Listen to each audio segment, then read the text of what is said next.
earthbound travelers, hello and happy Friday. Happy Friday! Welcome to the day's episode of Will of the Dice Presents Cast Guidance. I'm Tier the DM, the world's okayest DM. And with me as always, the unruly one, Locke Clark. Locke, hi. Hi, I'm trying to find my spot in the box right now. There we go. Okay. That's what she said. Ooh, baby. Ba-dum-bum. How's it going, guys? I am not in my normal spot, as you can probably tell. I'm going to move back from my computer a little bit. There we go. I'm very close in the camera. That's a little better. So I'm on travel right now. I am in the lovely city of Cleveland, Ohio, visiting a dear friend of mine. This is the dog that is in the house with me. For anyone who cares, she is big and will not be coming in to join us on camera, but you get to see the dog that I'm getting to love on all week.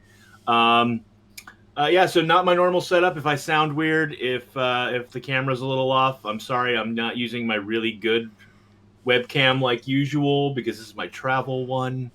So, it's going to be an adjustment and you're going to have to deal with it. And I'm sorry for that. But I got a vacation and that's all that matters. I'm glad that you did get a vacation. Me too. Minor adjustment. There we go. I think that's better. Okay. Was I supposed to introduce myself during that? Was that what we were doing? We were just... We're just talking. Okay. We're just talking. Let me know when I have to do official things. I'm just going to bullshit until then. We do want to say thank you for joining us today. Before we get started, a couple things that we do need to get out of the way. One, we are for mature audiences. If you're not part of the mature audience, click or group or norm, whatever word you want to substitute there, then you may want to leave, because we do use offensive language and we talk about some interesting and adult conversations. Also, we are in no way, shape, or form affiliated with any of the tabletop RPG creation, publications, none of those. We're just two individuals giving our questionable opinion. Very questionable. Oh, it's Friday. It's been a long damn week. You know why it's been a long damn week? Because everybody got a 4 fucking day weekend. I didn't. Oh, well. Okay. So most people got a 4-day weekend and then had to come back and deal with all the shit that didn't get done. Or just felt like, why do I have to be here now? Can't I still be on that little break? And then, yeah. It seems everyone I know who had to go back to work after the holiday seems to be having a rough week. Yeah, I'm IT. We don't get 4-day weekends on holidays. That's fair. All right, so I guess we should do some introductions. As I said earlier, I'm Tier the DM. I'm the world's okayest DM. I've been a DM for 30-some years. Woo! I've been playing tabletop a long time. Locke, go ahead and introduce yourself and do the dice thing. Oh, right. So, hi gamers. I'm still Locke Clark, and yes, I too am a graybeard who has been playing D&D for 30 years. I did math once to figure out how long it's actually been, and I don't do that anymore. Anyway, so I've been playing D&D for a long time. I've played in multiple systems, not just D&D. I've been mostly a player, but I have run games. I have a love of rules minutia and like to comment and discourse on those sort of things. So, you can find me on the Facebook and the Twitter pages at Locke Unruly. That's Locke with an H. And our partners in this endeavor, Level Up Dice, fine purveyors of luxury dice for all your sexy dice needs. And today, because I'm finally getting my set, I'm going to talk about the Ambassador Dice.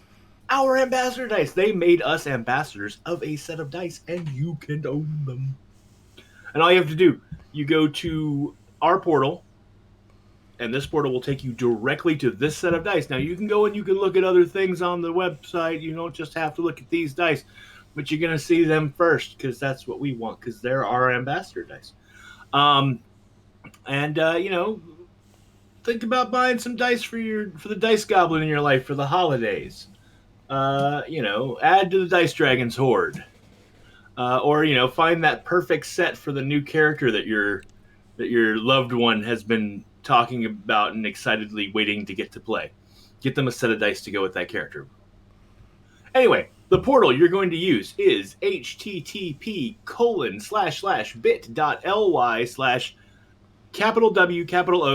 T, D, all one word. That's WOTD dice.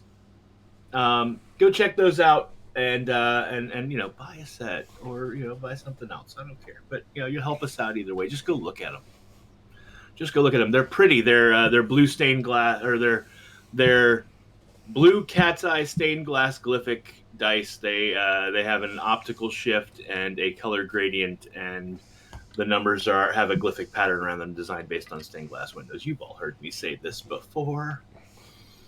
Also, we would like to thank the person who provided music for today's show, our theme song, done by the amazing Patrick Taylor. Thanks, Pants! Thanks, Pants! Yeah, I've got my dice put up for the moment, or I would have displayed. Yeah, my dice have not. They're in my travel bag for tomorrow, but they have not come out of the bag yet, because I only, I've been here a week now. I got here last Friday, and I only just set up for streaming last night because I am a procrastinator with ADHD who can't do anything until the adrenaline tells me to. I feel that in my bones. Yeah. So we're for mature audiences. So today we're talking about how half races get made. And no, that's not. When an elf and a dwarf love each other very much, they do the horizontal polka, and you get a dwelf. They give each other a very special hug. A very special hug. No, what are we talking about today, Tier? Today we are talking about Session Zero. Now, we have mentioned Session Zero like damn near every episode. I think in every episode I've ever been in, I've said it. So I mean, yeah, I know I've missed a couple, but and so it's time to talk about Session Zero, people, because this is going to be the most important session of your game. It really is. It always is, every time. And when you don't do it, you wind up with regrets. No one wants regrets. Lots of regrets. Lots and lots of regrets. So, what is Session Zero? Session Zero is the first official gathering that the Dungeon Master and the players have where they get together. They discuss things like we did an episode on safety and comfort levels in the game, and we had a lovely worksheet, but basically what you're comfortable with, that goes everything from disease to sexual stuff to different domestic situations to politics to religion. You sit down and you discuss things that you are okay with and things that you are definitely not okay with. That's one of the reasons for Session Zero. Guys, this is so important. We dedicated an entire show to safety and comfort. Make sure you have adult conversations about it. I know sometimes people can get embarrassed or they think that situation will never come up. Have the conversations ahead of time. Do it. Yes, absolutely. And remember that it is an ongoing conversation. People's things change. As things come up in the campaign, your players might need to reach out to you, but give them the worksheet, find out where they are, check in with them from time to time. Another very important aspect of Session Zero. You can go. I should first preface it. Everybody who hasn't, go and listen to or watch our episode on safety. Go do that. It's out there. go do it because it is so important. But that said, the other thing that you really need to do, super important in a session 0, is you need to make sure that all your players are sitting down to play the game you're going to run. And what I mean by that is there are as many archetypes for players as there are for characters. People play role-playing games in different ways. Some people work a hard, long week at work, and when they get to the table, they don't want to solve puzzles. They don't want to RP at the tavern. All they want to do is swing a sword through a goblin and make it dead and kill as many things as possible. If your game is going to be heavy on RP, heavy on puzzle traps, and light on actual sword swinging combat, your game is probably not the game for that person. And it is important to know that going in. Otherwise, you're going to have issues at your table because your players aren't going to be happy. So, and you know, vice versa is true. If you're planning to run an all combat campaign, well, you either have to let the RP players, the players who want heavy, deep RP at your table, know that that's not going to be in this campaign, or you have to make some room for that in your in-between combats for them. There are lots of ways to do it, but if you don't have an understanding of what your players like, what the things that they want out of a D&D game are, you're not going to be able to provide that for them. And if they don't have an understanding of what the game you're going to be running is, what the makeup of the game is going to look like in the balance of RP and combat and puzzles, then they won't know. They're going to be blindsided when your campaign is different than what they expected it to be. When you get really lucky and you have a group like we do, for both DQSR and for Scions of Oblivion, you get we have a very balanced crew who like all the parts of D&D, and so Tyr can throw whatever he wants at us, and we're all going to be pretty happy. And he gives us room to do the RP stuff, and he gives us the combat, and he gives us puzzles. So like, we are a very balanced group that we like all of the things. And I counterspell heals. Yeah, you bastard. Yeah, so talking about expectations of what kind of game it is, what the tone of the game is going to be, are very important. And that's what really Session 0 is for. And that's the thing is, like, as a dungeon master, you don't have to tell the players all the details of the campaign and everything, because that's going to come out in the sessions. But you do want to set the expectations of the type of game, the type of narrative, whether it's going to be dark and gritty or whether it's going to be more of a fluffy fantasy. But it also gives the players a chance to not dictate, but lay out their expectations or their hopes and their desires. And it doesn't have to be a for the character, like I want Bob here to finally get revenge on the people that killed his parents, but rather what the players are hoping to experience or hoping to get out of the game, out of the campaign. And it's like Locke was saying, there may be things that you just don't find as enjoyable. Well, you let that be known, and then the DM and the party work together to find a good balance. And this all comes from communication, and that's why Session 0 is so important. It opens the lines of communication between the players and the Dungeon Master, and between the players and themselves. And depending on the party, the Dungeon Master and the Dungeon Master. Uh, but it starts the lines of communication, because the lines of communication need to stay open through the entire thing. It's just like a relationship. You've got to communicate, or else it doesn't work. And so, by you know laying this groundwork and opening those channels of communication, you're making it easier for your players to come to you and be like, hey, this isn't working, or I'm having problems with this, or you're doing a really good job. And it also leaves the avenues open for you to go to your players and be like, hey, you're doing this, it's causing problems. Can you try not to do that? Because Yeah, that's one of the things is like, there will be times when situations like that arise. yeah. If you don't open those avenues of communication at the beginning, it's harder to open them later.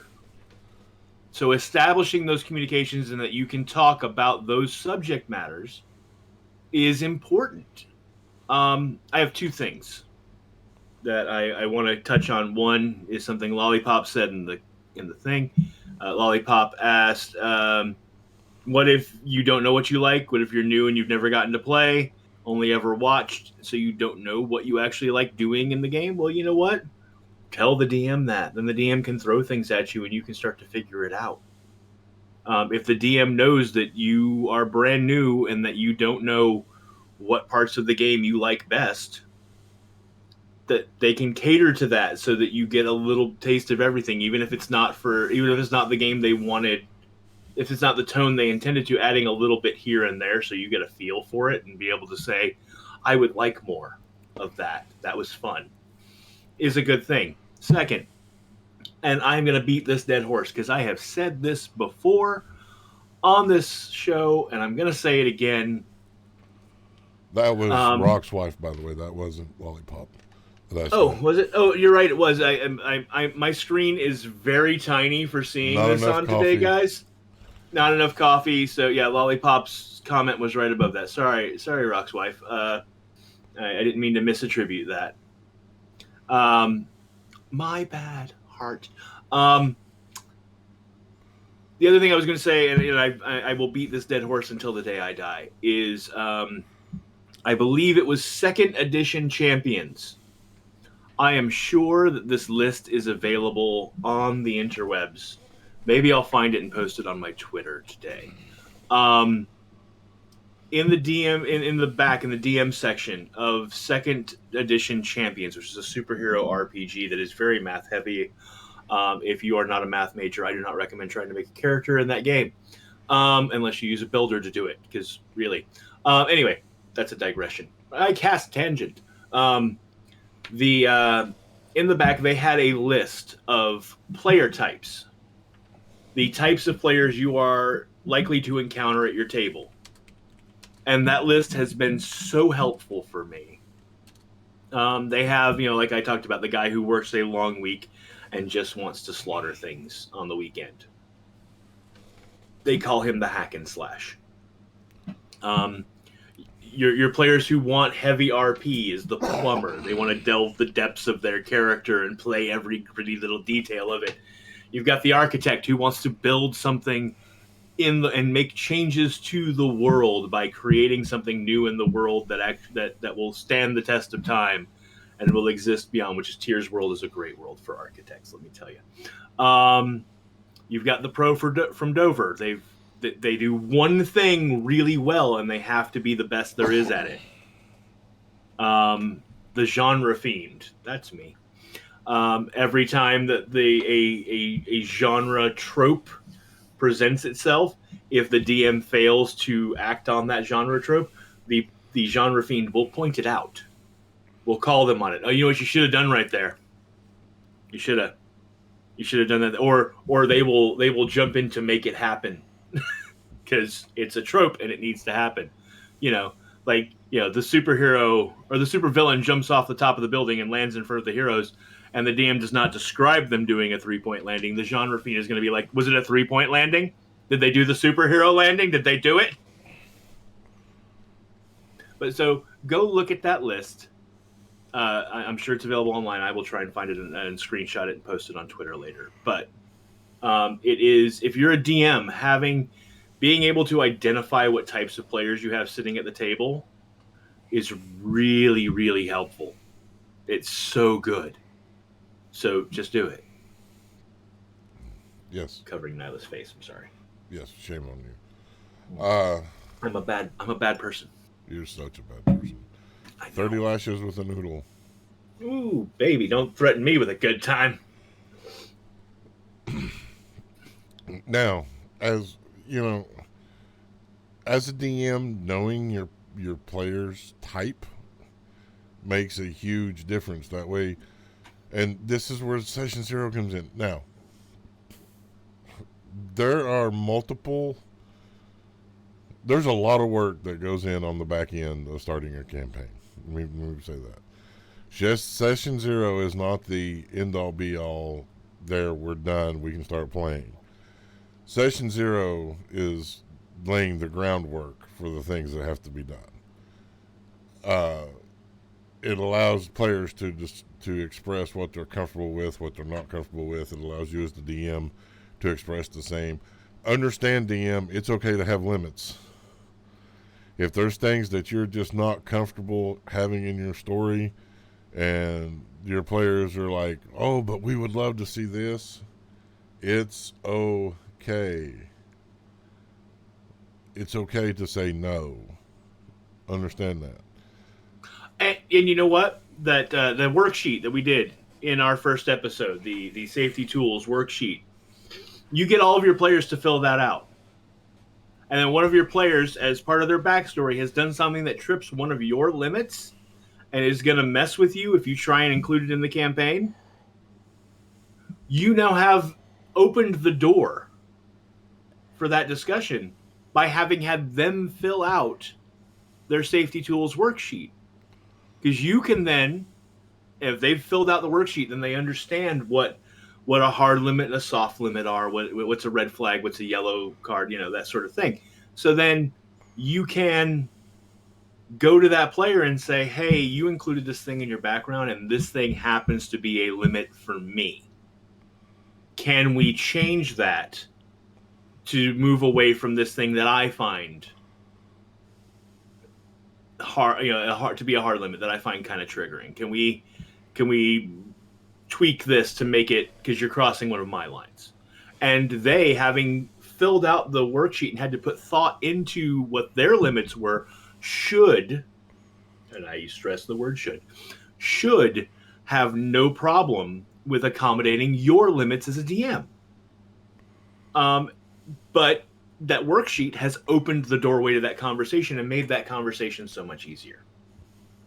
And session 0 is the right time to work through that sort of thing. Definitely. And that's what this all comes down to, is conversations. And as a it's playing D&D together on a regular basis as a group can be a very emotional thing, because there's a lot of people, when they get into the RP side of things or whatever, they tap into their own emotions. A good DM can interweave the story in such a way that you can't help but get drawn in.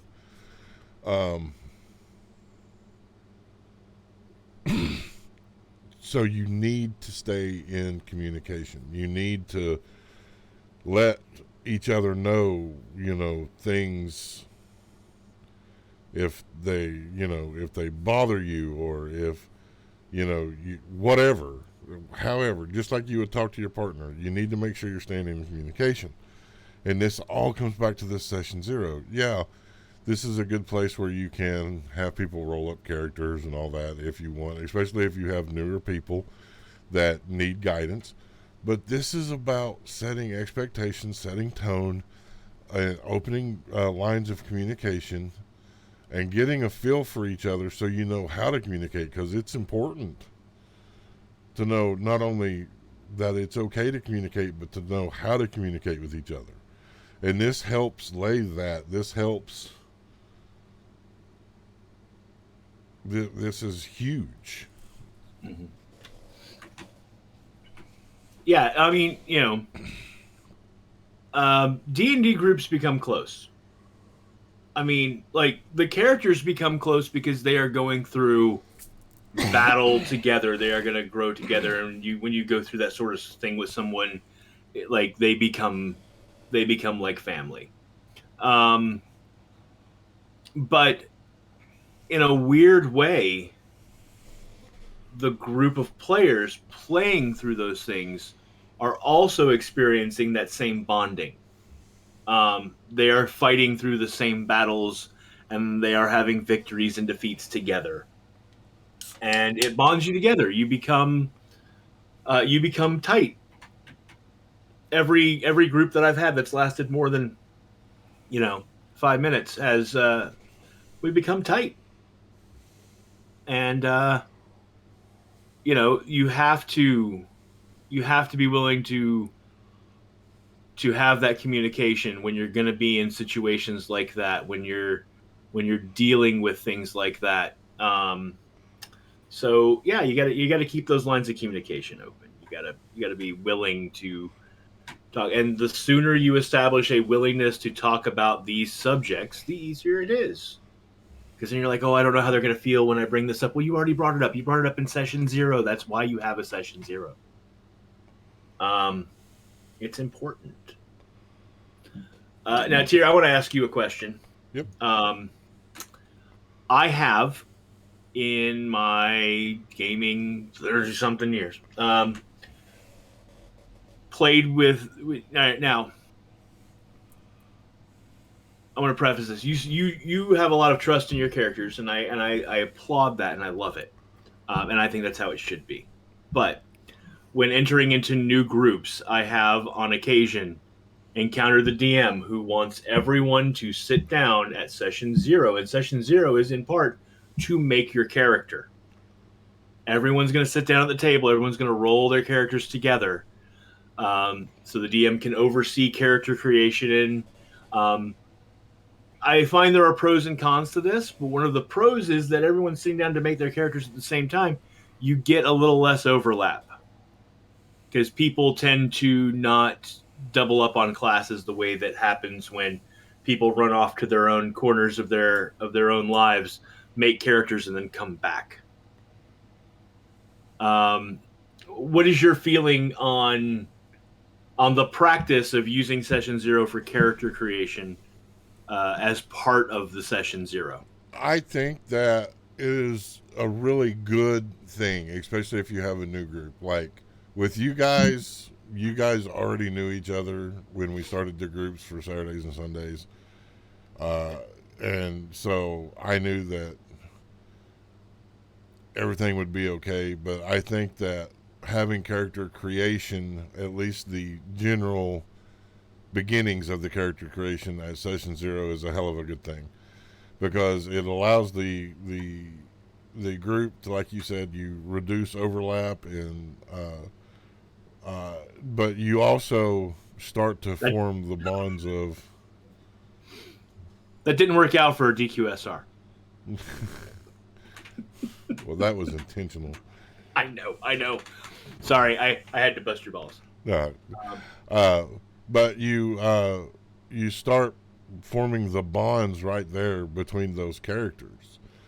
You know, you start forging the alliance as it was together because you're helping each other create your characters and everything, and then you can go off separately and do your backstory if you want your backstory to be secretive. Some people right, don't. and here's a great thing. This is a great you you've hit a nail there. When you're doing a session zero and you're doing character creation during session zero, and you are making it, uh, you're making your character on the spot. As you start to fill in, like if you get to that description section where there are the we're talking specifically D&D 5e right now. The description section where there are flaws and traits and family things, and you have tables to pick things off of, pick two of these, pick one of these, sort of deals, uh, which is the entirety that I based my character, my pre-generated character that Patrick handed us for his one shot the other week. Um, I completely based my character's personality on what he had put in that description section, the things he had chosen off of those random charts. Um, so those are great tools. So you pick those while sitting at the table, and then one of the other characters also picks some, and you see that you're starting to line up. Well, then the two of you could be like, "Hey, what if we already know each other? What if our backstories are interconnected, and you can bounce ideas off of each other during that section zero, and when you don't already have a backstory locked in for the character? Because let me tell you, once you've written down your backstory for the character, and then someone goes, "Hey, can we?" Then you have to like do rewrites, and now you're changing the way the character looks in your head, and that's hard to do sometimes. Like just to let go mentally of what you had already like decided.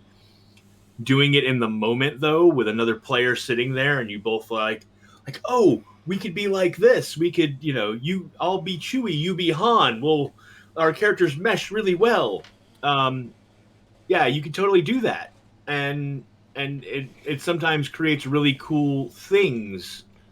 Um, or like our session zeros for the campaigns, um, uh, on stream were basically it was mostly auditions, um, where we were playing our characters and we were interacting with other characters that we just got sort of thrown into the mix with, and part of the audition process was to see who how the characters interacted with each other and who were going to be interesting to watch down the road.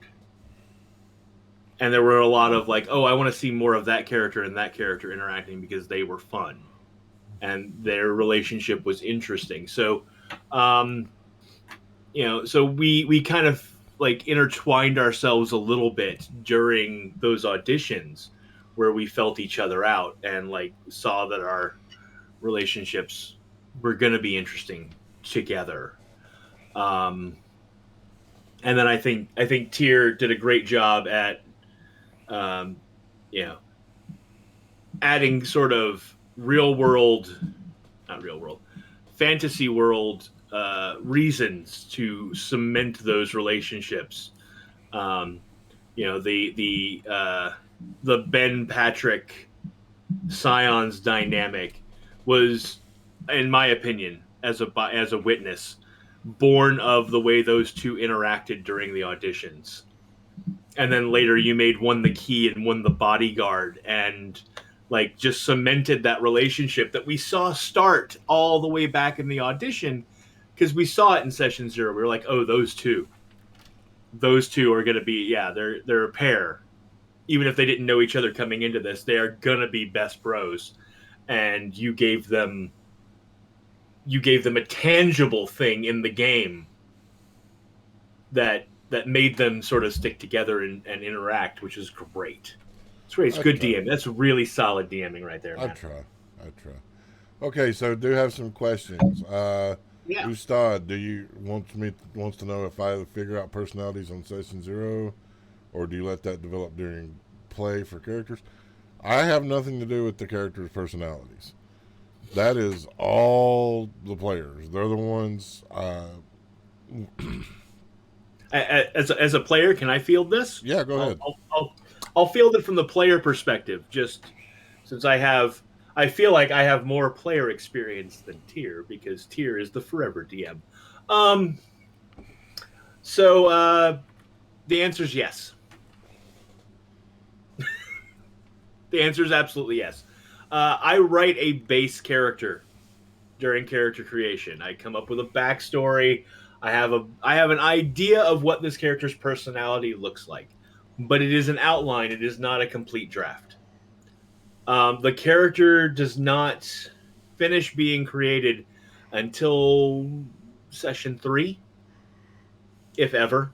I mean, sometimes the character is never done. The character is never done because they're going to grow and they're going to change, but the base of the character isn't done until session three, because you're going to write stuff down on the page, and you're going to have an idea about this character's backstory and how it affects their behavior.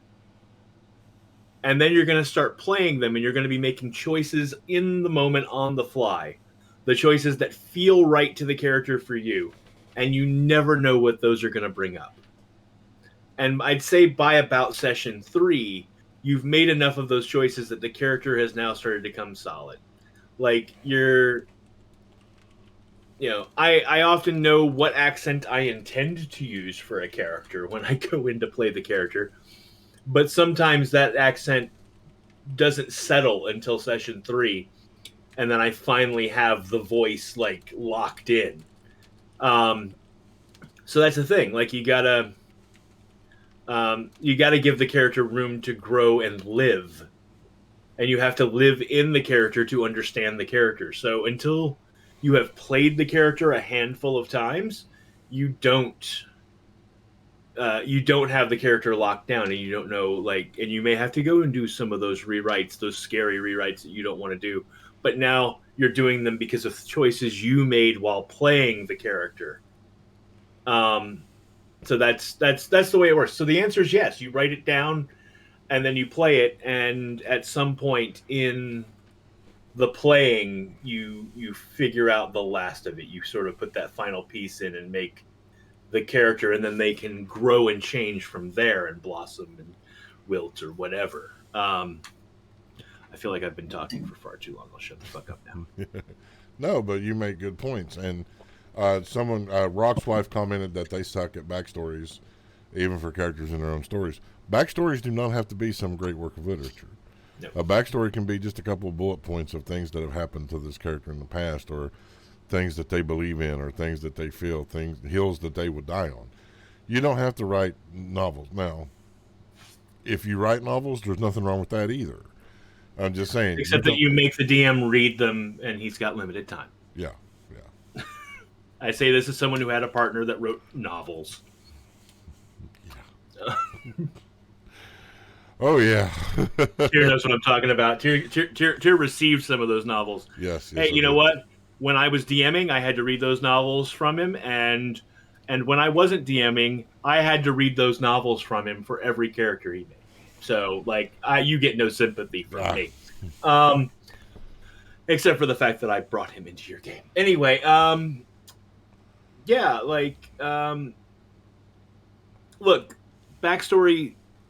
You can go as basic or as in depth as you want. I have a bare minimum for a new character I've made when I'm about to play them. I have 7 questions. I answer those 7 questions, and that usually gives me enough to work with. And those 7 questions are: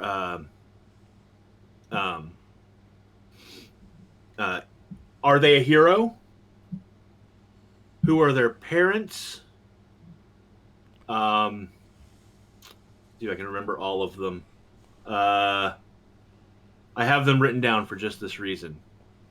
Are they a hero? Who are their parents?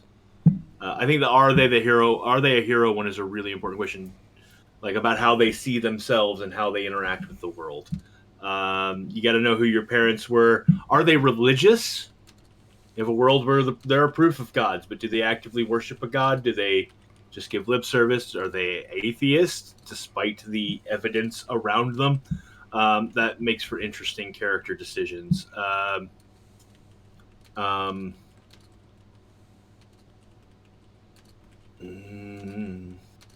Okay, I'm blanking on all but the last one, so I'm missing like 3. But the last one is, in my opinion, the most important question: are they merciful?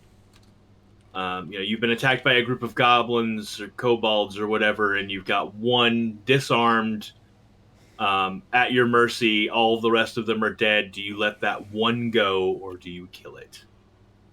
And that question alone will tell you so much about your character and how they think. Right there.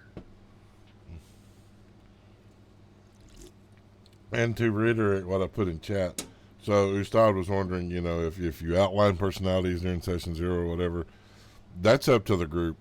There's times that there are people that their backstory is a very personal, private thing, and they want to go off on their own and create that. There's times that people want to work together. So no, I don't require people to outline personalities during session zero, because session zero is a group thing. It is to bring everybody together as a group and get the group communicating and discussing the game, laying out expectations, laying out desires and hopes, setting limits, hard limits, soft limits. What they're comfortable with, what they feel safe in, that sort of thing. That is the importance of session zero. The backstory stuff and everything can come after. Yeah. Here's the thing. Um, it depends on the DM. Like this ball is, if I'm reading the way you're asking the question, Ustad, correctly, um, you want to know: do characters spill their backstory? Do they talk about what their personalities are like at during session zero, um, so that the party gets familiar with each other? That seems to be the nature of the question, right? So it depends on what the DM says. If the DM tells you in session zero, and this is where the DM should say this, that you all have worked together before, and um, you're going to so you're coming into this, as a group that has a vague knowledge of each other. So why don't each of you go around and describe, like, what your character looks like and what they're like and how their demeanor is, how they come across to other people, because you've all met before. Or you guys have been traveling together as an adventuring company for 3 years now, so you all know each other intimately. So let's all like talk about what we know about each other. What would you have told your fellows in this time? How much about you would they know? Or you all have never met and you're going to meet in session one. Um, so why don't you save any details about what your character looks like or their demeanor or any of that for the table for when we start playing the game? And so, yeah, so how much of that gets talked about during session one very much depends on what the DM has planned for the opening scene of the game. Are you all meeting in a tavern for the first time? Are you all, being arrested together for something you didn't do? Are you all being hired to go in and steal something for someone very wealthy? What is the like?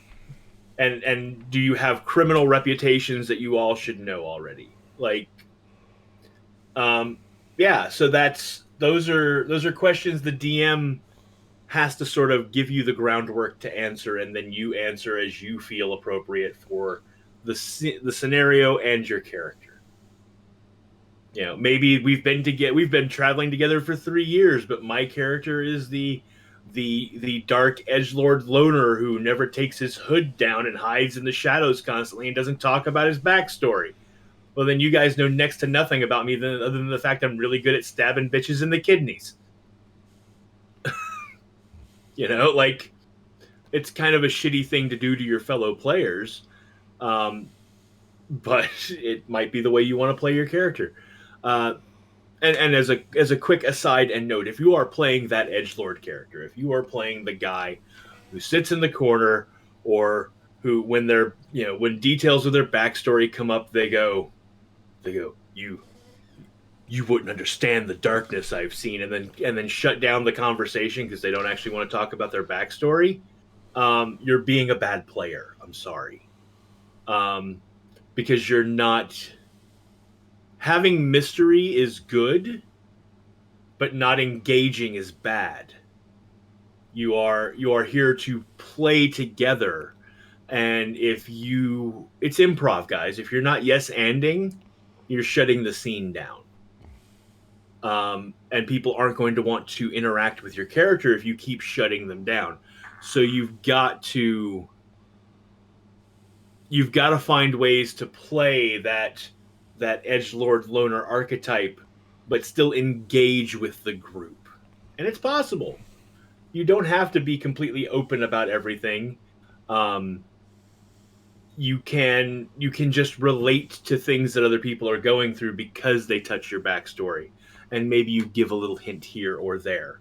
You don't have to lay it all out. You don't have to, you know, the opposite of that edgelord character is the guy that walks in with his 12-page backstory into the tavern full of people he's never met and begins, "When I was just a young lad, I..."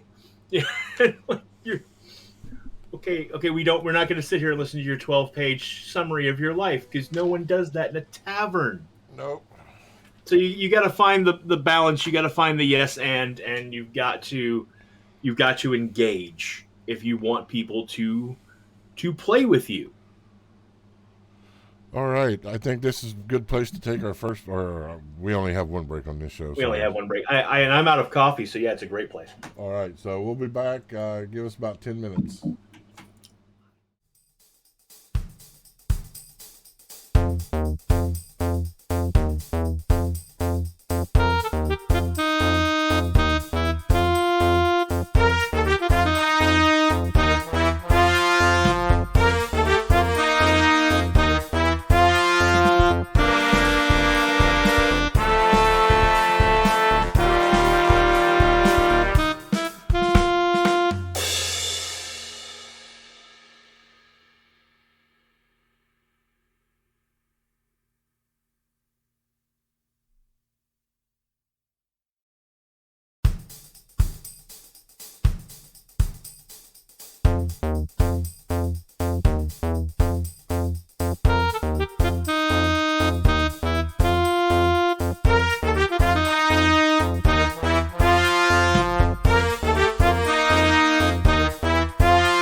And we are back. Thank you so much for hanging out while we took our break, got our beverage of choice, and did our things.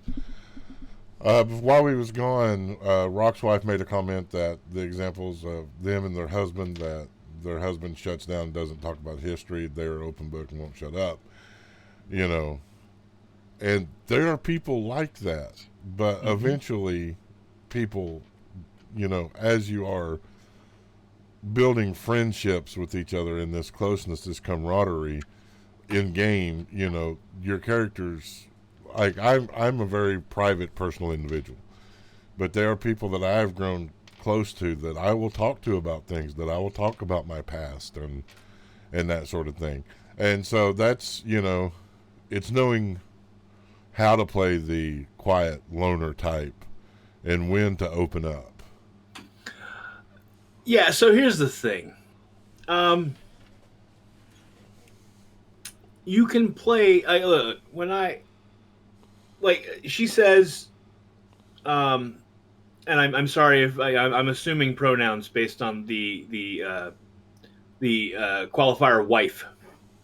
Just so if I'm wrong, correct me, and I'll use the correct pronouns. But so she says that she's an open book and won't shut up, though sometimes it takes a while before you start talking. Exactly.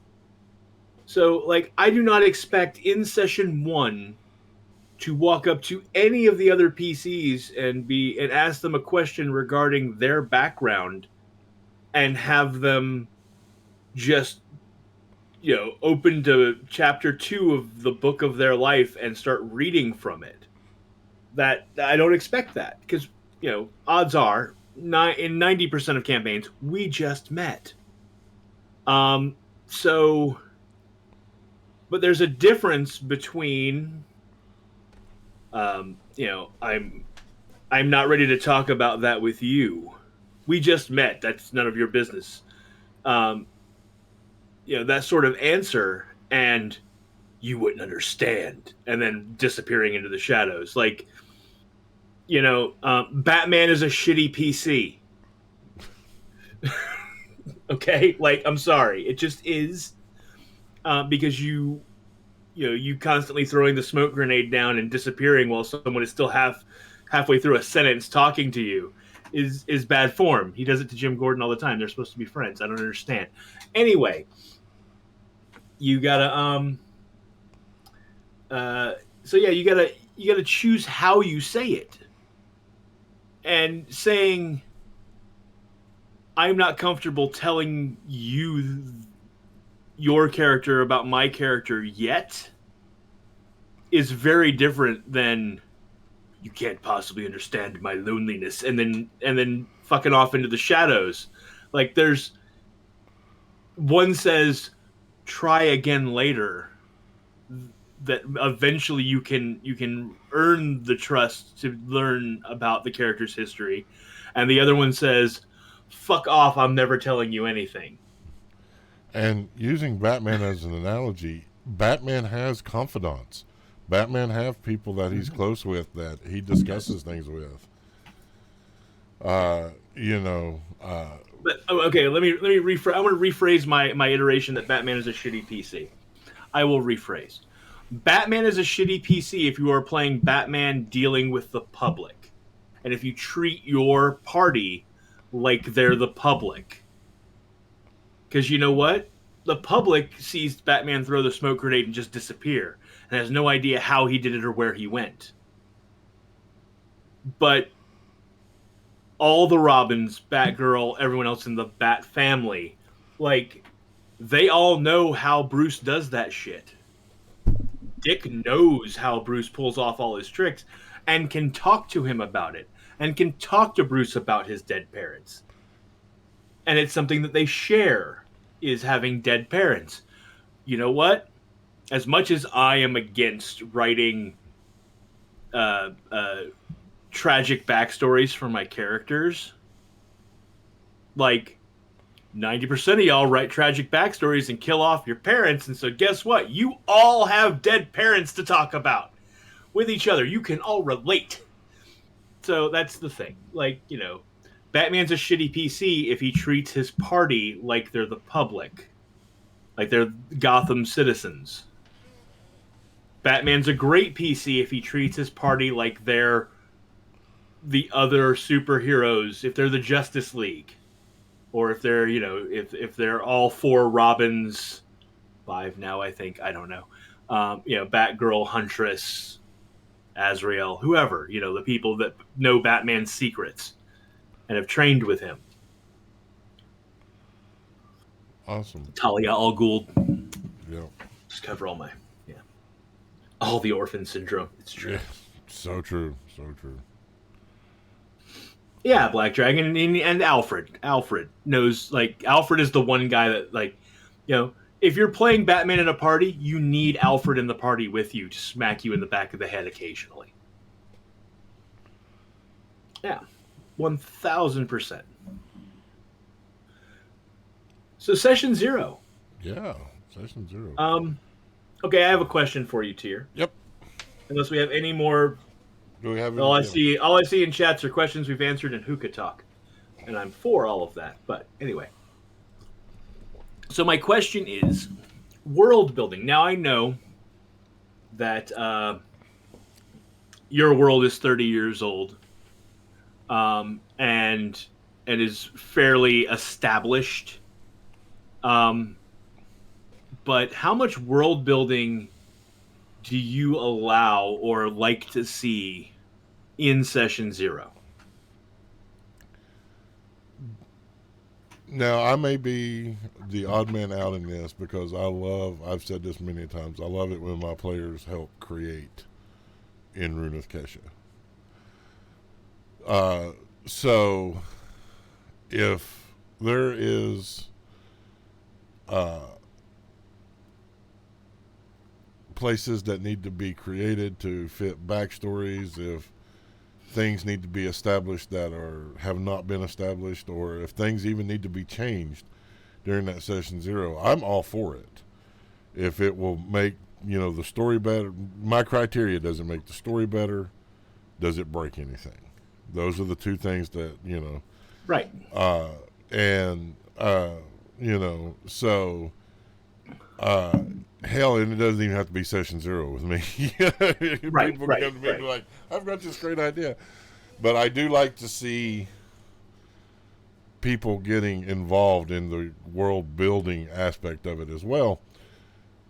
As far as a DM being prepared for Session 0, I think you at least need a basis of what the world is like. Whether it's magic heavy, whether it's magic light. Is it a grim, dark reality? Is it, a utopia of understanding? Is it somewhere in the middle? Are there any prejudices?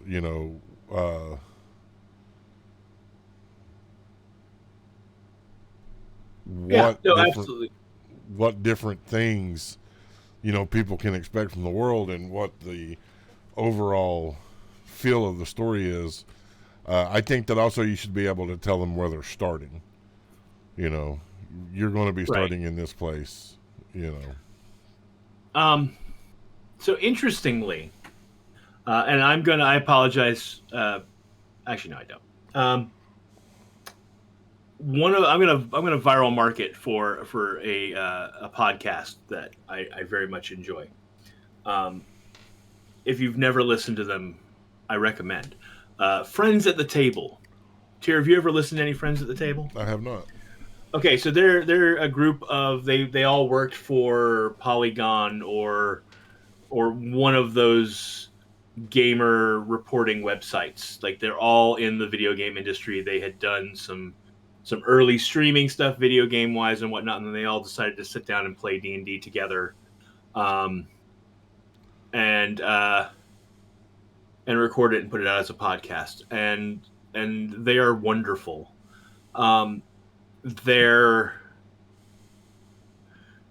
They're not playing D&D. They play several games actually, but the first game they played, and the one you should go and listen to first, if anyone out there is going to go listen to these guys, is their medieval fantasy campaign. And they published their episode 0, their session 0, and they build the world. in session 0. And it's fascinating to listen to if you're someone who world builds. I'll have to Um, check that so, out.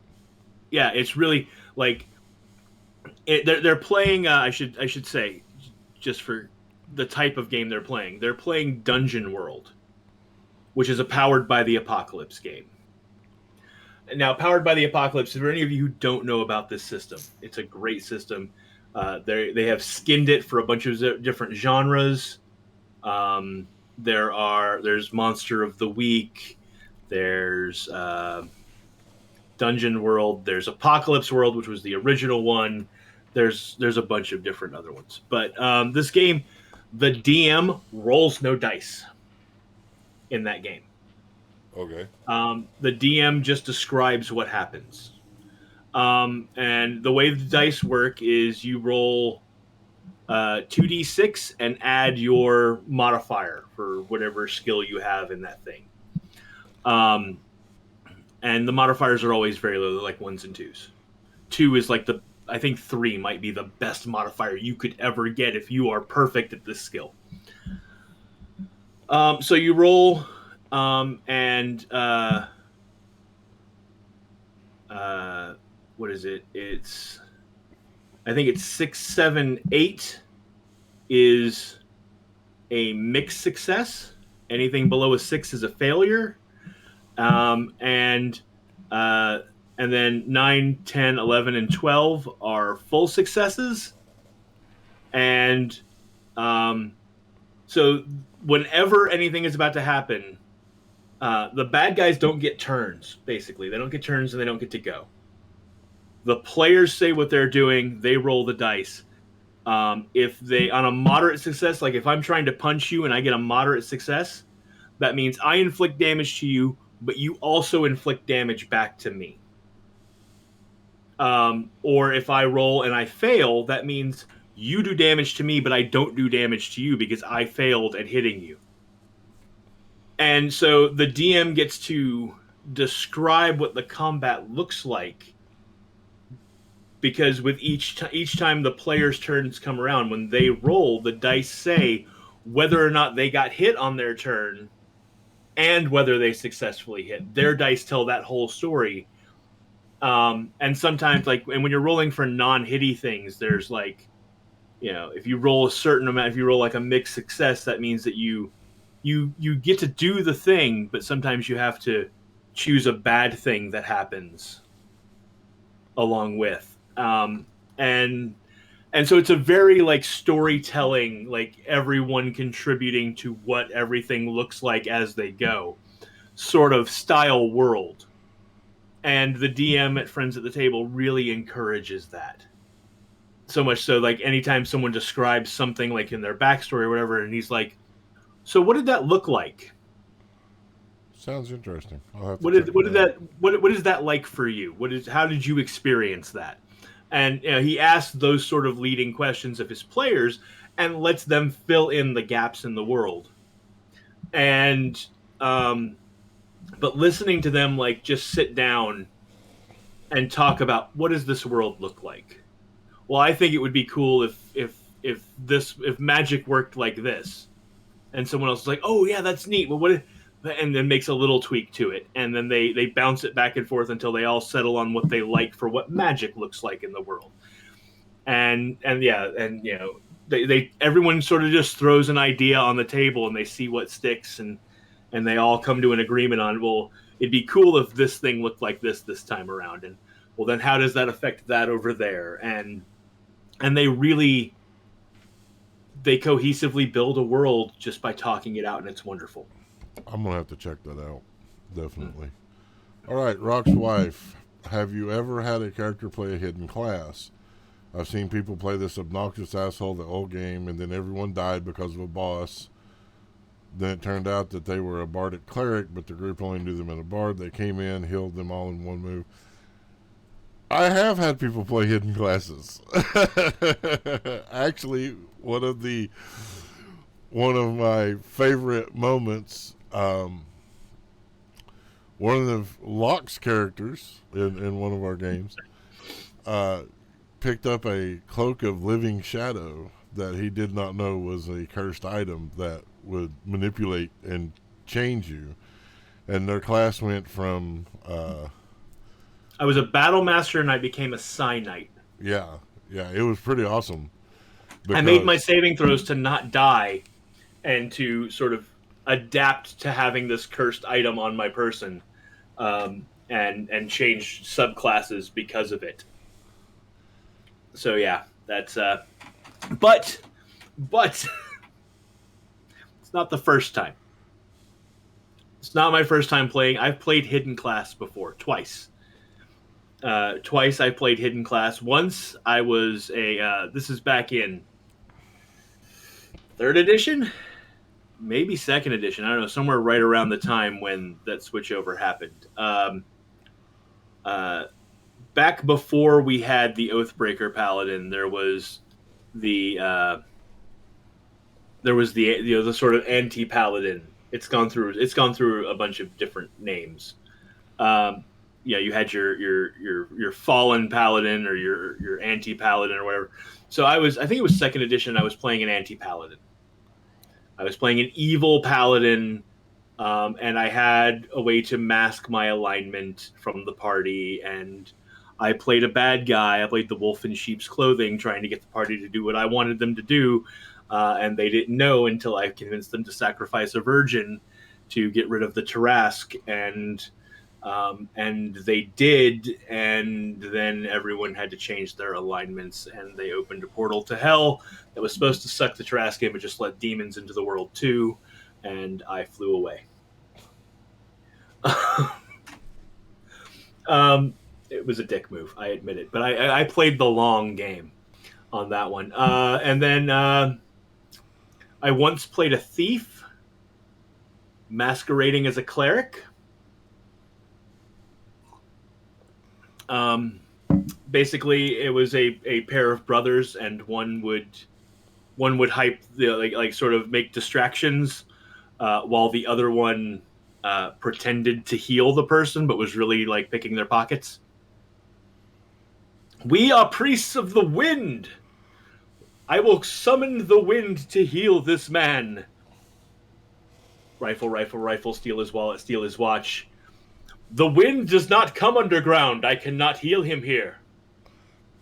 And then you get out of town before the people notice that you robbed him. Yeah, that's the. I played that character. It was a lot of fun. I played a ranger that pretended to be a very bad bard. So yeah, we've encountered that. I do not require now. Okay, it's different with the streaming, and part of that is because in the overlays it tells Yeah. what the class is. But Although you could lie on that. I would totally rely on that if somebody wanted me Yeah. to. I Yeah. do not require my players to tell each other what their class is, any of that. You know,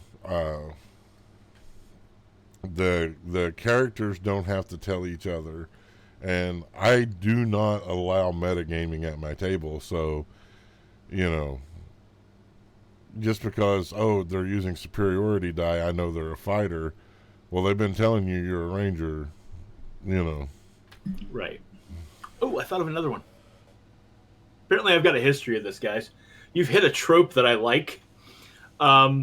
I once played a multi-classed sorcerer wizard, who used his sorcery points to have subtle spell so that I could cast in secret. And so the backstory was the sorcerer was trying to train to be a wizard. He was really shit at it. His mentor was rather abusive and emotionally distant, and so the sorcerer, getting fed up with how his wizard training was going, stole the archmage's grimoire and ran away with it, and is now living hiding out as a thief, but secretly just uses magic to find the traps and to unlock the doors. And he's really shitty at being a thief. His nickname was Face Trap Finder. because he found all the traps with his face. Uh-oh, we lost Tier's video. There he is. He's back. Okay. Discord decided it was going to go weird. No. Well, I was just telling a story about finding traps with my face as a sorcerer wizard, cross-class pretending to be a thief, using magic to solve, like to find traps and to unlock doors. Because he was in hiding from the wizard he stole the grimoire from. That was his whole shtick. Like, I'm just going to hide in the Thieves Guild and pretend I'm a thief. Well, I can unlock a door. Knock. All right. Guys, any questions, any comments, anything? We absolutely love the interaction that we get from you guys. And it makes our job easier. But we absolutely love. I tell everybody we have the best audience. Period. We do have the best audience, and we've got a new member. Welcome, Gamma Crew. Welcome. Thank you so much. Glad you decided to join us. We are currently discussing Session 0. What to put in a Session 0, how to run a Session 0, important things to discuss with your players during Session 0. Yep. How we've touched on safety tools and players having strange requests, like playing, like hiding their class by pretending to be a different class. So I got something else I want to throw in here. Something that I think is very, very, very, very important, and I'll tell you why. I think that with your Session 0, you need to have a short one-shot. It doesn't even have to be the characters that they're going to play in the campaign. And the reason for this is that there's going to be house rules, and some of them that you will discuss beforehand. Like, I have a list of feats that if you take one of these feats instead of an ASI, you can't take another off of this list. Then, I have, rules, just different house rules, whatever. But if you get into a quick one shot, it allows the players to see your style of DMing, and you get to see their style of playing.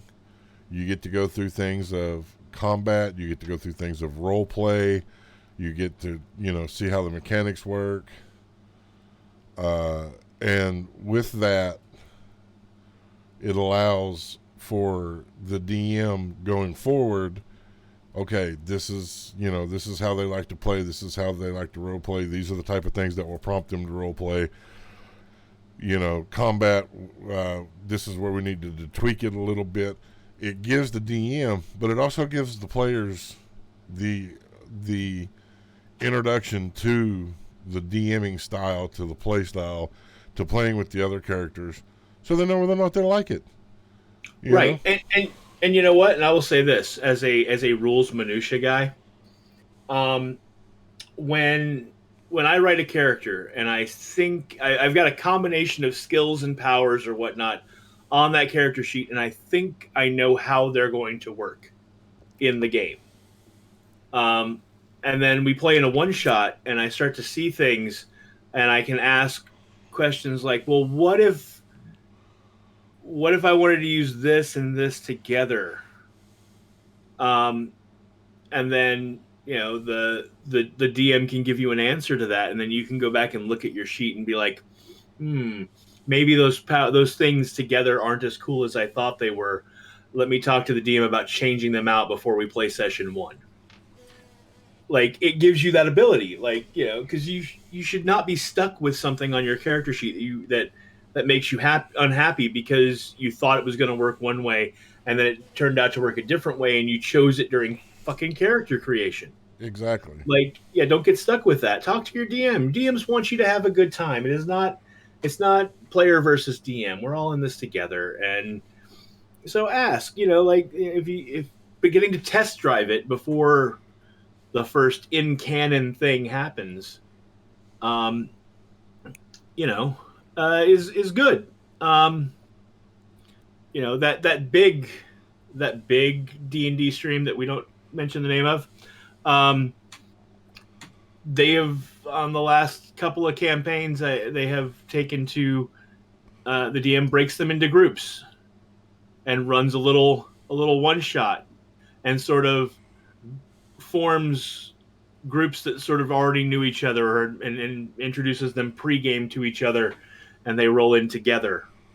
And then he just has to get it creates a lot less work if you've got to get 3 groups of 2 together and to decide to work together than if you have to get 6 individuals to decide to work together as a DM. So it's a Yep. really smart move on his part, and it gives them a little bit of camaraderie coming in. And then as characters start to hit it off, if a character in group 1 hits it off with a character in group 3, then those two start to sort of interact with each other, and then that helps form the basis for a better party overall. Exactly. Yeah, there's a lot of things that, a lot of different ways to do it, but having that quick one shot is invaluable. And here's the Absolutely. thing, guys. You may go through the prep, the plan, and everything, and then when it comes down to it, realize this group is not for me. That's okay.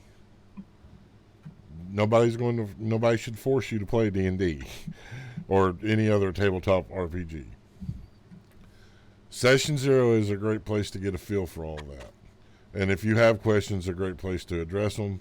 Or if you realize, yeah, this just isn't for me after running through a short one shot or whatever, it all comes back to the whole adult communication aspect. And this is where your adult communication is going to come in. So, session 0 is just, there's a lot, and it can be broken up into multiple sessions. Yeah, we keep using the word session 0, but session 0 is an umbrella for anything you all get together for pre-campaign. When you get together for discussing the campaign and going over the house rules and all of that, that's session 0. And if every player can't make it to session 0, then the DM has to sit down and do one-on-one with the guy who had to work and couldn't show up or whatever, and that's their session 0. It's still like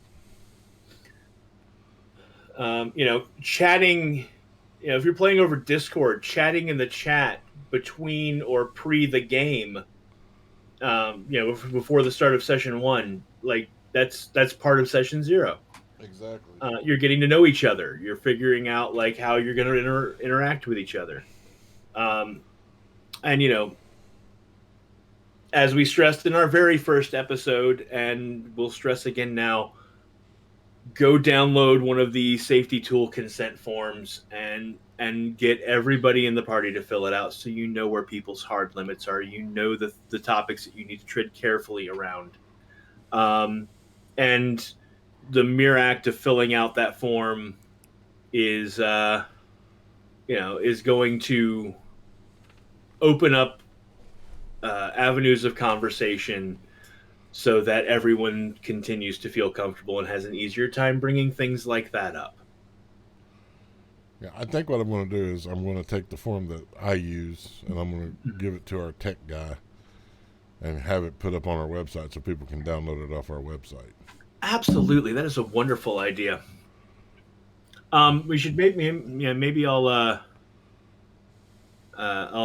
get him or send him a copy of of my 7 questions that I use for backstories, and we can find a place on the website for that. You can just link it underneath my picture or something on the website. Because that's it's a quick and easy way to do background. And I totally stole it. It's not original to me. I did not write the original version. I got it online. I just don't know if I can find the original source anymore, but it's out there in the world. But yeah, Excuse me. we can totally stick it up on our site.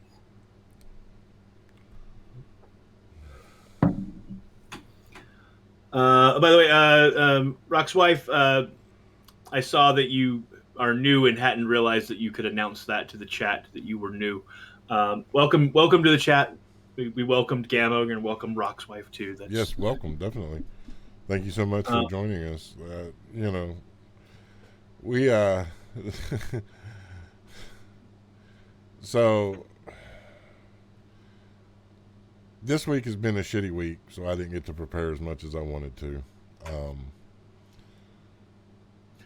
This week has been rough, but one of my favorite parts of the week is getting on here Fridays and talking real minutia and bullshit with you, Locke, and with you guys in the chat. absolutely. Uh, Even if we're not prepared and it's just a bunch of tangents, and we cast tangent a lot on We this, do. it's still very much just a highlight of my week.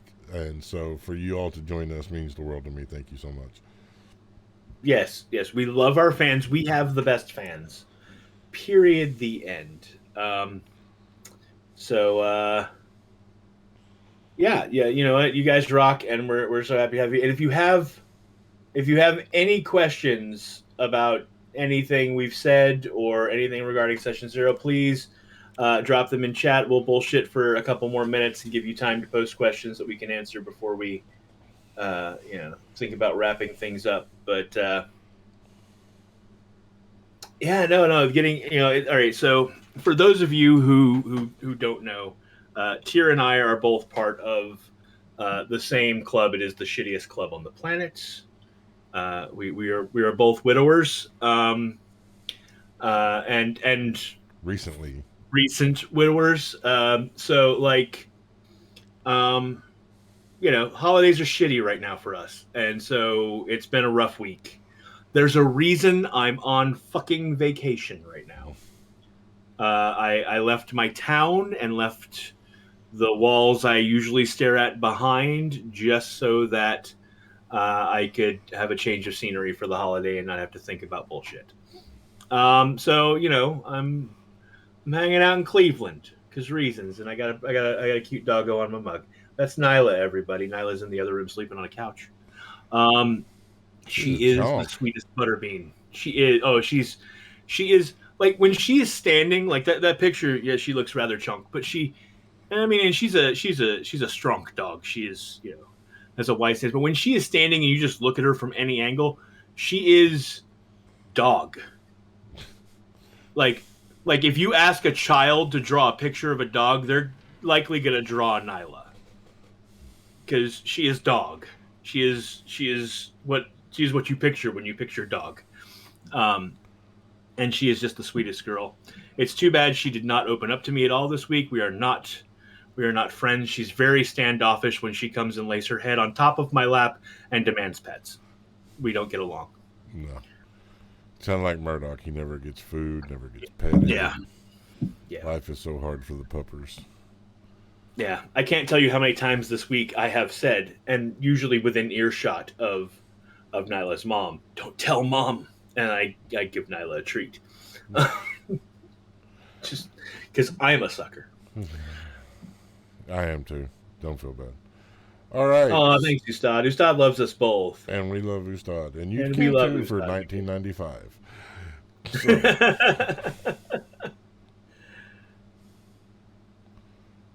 So, all right, guys. So, since there's no more questions or anything, we're going to go ahead and call it. I got to go get ready for my mundane job. Woohoo! Yay!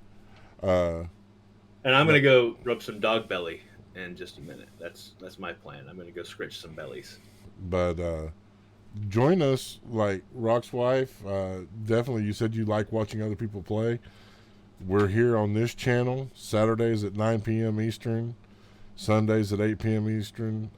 The two campaigns are going on in the same world at the same time. They do at times affect each other. So yeah, come hang out with us. And we're here every Friday at noon to have our DM therapy and cast tangent. Yeah. And talk about weird stuff that came up in D&D news, or weird the weird rule that Locke found that makes something work in a weird way. If you weren't here for my discussion of the peasant railgun, Um, I'm sorry you missed it. Oh, we have a question. Do you We have approach all gaming systems with the same ideas? No, I do not. I like yes and no. So yeah, I was gonna say there's a little yes in there. yeah, I mean because as a storyteller, I there's you're limited to there's no new ideas. There's new stories, but no new base ideas. But for example, I'm going to do things completely different in Cyberpunk than I am in D&D. Which, by the way, I have the new Cyberpunk box set. I've not even opened it yet. We've got to play sometime. Count me in. I mean, I generally like Shadowrun more than Cyberpunk, but I am down for some Cyberpunk. Anyway, no, I was gonna say, look, you can have the same idea for a campaign for a story, and run it in any system. You can run the same story in every system on the planet. But what that game looks like, what the tone comes out as, what the nuances of the game are going to be based on the world setting and the gameplay, and the game mechanics themselves. So that same story is going to look very different and feel very different everywhere you tell it. So like that'd be a really interesting. I would love to see someone do that, and maybe one day I'll be not lazy enough to actually decide to try it or something. But like, there are several ancient stories that have been retold and retold and retold ad nauseum through human history. You've got Beowulf, you've got Seven Against Thebes, stories that are so universal they've been told and set in multiple times and places because those stories are so indelible to us as a society, to human culture in general. So it'd be really interesting to take Seven Against Thebes, which is also Seven Samurai, which is also the Magnificent Seven. You take that concept and you go, I'm going to run it. I'm going to run it in a D&D campaign. I'm going to run it in Legend of the Five Rings. I'm going to run it in Deadlands. I'm going to run it in Cyberpunk. I'm going to run it in Aeon. That one I pulled out of my ass. That is an old reference. If you get it, I applaud you. So, like, I'm going to set it in Star Wars. I'm going to run it in Star Trek. I'm going to run it in Battletech. Whatever. Yeah. Like, I'm going to run it in a superhero campaign. I'm going to run it in I want to say it was called. There was a game system where you literally played as cartoon characters. I think it was just called Toon. I'm going to run it in Toon and see what that looks like. Like, you can run that story anywhere, but the flavor of that story is going to change. Yes. Based on the setting, based on the world, based on the mechanics of the system. Because the mechanics are going to affect it. Like, the things that the players are physically able to do is going to change how the story works. Exactly. And it's going to change the outcome of the story. It's going to change it's going to change the whole story. Right. So Black Dragon, I made Black Dragon feel old. I'm a graybeard and I'm winning. All right. So you're confirming for me it was called Toon. I was correct. Yes. It has been a minute. A damn minute. I think it was the 90s the last time I played Toon. Yeah. Toon was Byrock's wife. Byrock's wife. Hopefully we do see you tomorrow. Hopefully. We'll look for you in the chat. Praise chat. So anybody got anything else? The setup you go with is the same though. Session 0, then go with it. Yep. I approach everything the same way. Session 0. Yep. I do, and again, Session 0 is not just one session, just one time meeting. It is getting, it's anything before that first official campaign session. Because I like to do, oh shit, excuse me. No worries. I work nights, guys. I'm not used to being awake at this time. More coffee. More caffeine. Caffeine good. Uh, I also like to do a lot of one-on-one with my players before we start a campaign. So, but yeah, I approach everything as far as that philosophy the same way. I have session zeros. I have the communications. I lay down the ground rules, and everything. I do the one shot, all of that. Like,